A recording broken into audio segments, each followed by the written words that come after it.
দাঁড়ানোর একটা প্রত্যয় আপনার মধ্যে তৈরি হচ্ছে।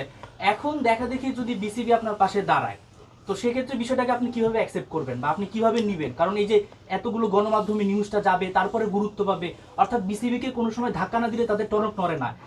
বিসিবির সাথে কি এতে কি আপনার আবার নতুন করে কোনো দূরত্ব তৈরি হবে কিনা, কি মনে করছেন?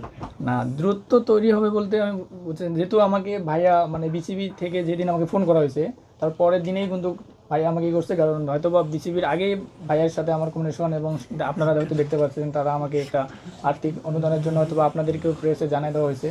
তো বিসিবি থেকে বলা হয়েছে যেহেতু বিষয়টা তারা দেখতেছে, তারপরে একদিনে আমার সাথে কথা হয়েছে, তারপর আর কোনো আমাকে যোগাযোগ করা হয়নি বিসিবির সাথে আমার।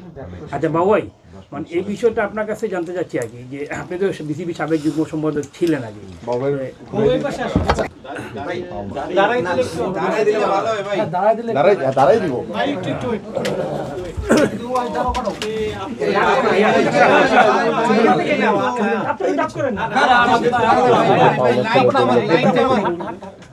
আচ্ছা, এই বিষয়টা হচ্ছে আমাদের মাননীয়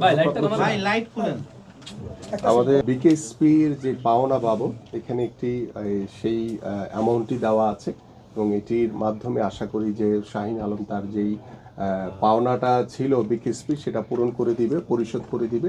এবং আমরা পাশাপাশি ওর ভবিষ্যতে যাতে ওর পাশে থেকে কিভাবে ওর যে ইয়াং বয়স এবং আমার চেয়েও মাশাআল্লাহ লম্বা এবং ওর যে প্রতিভা রয়েছে সেটাকে আমরা সামনে দেশের জন্য কাজে লাগাতে চাই, এবং ওর পাশে বিএনপি আমাদের ভারপ্রাপ্ত চেয়ারম্যান জনাব তারেক রহমান সব সময় পাশে থাকবে।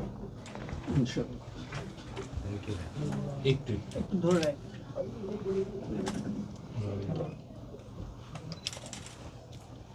মোবাইলটা ধরে গেছে ভাই।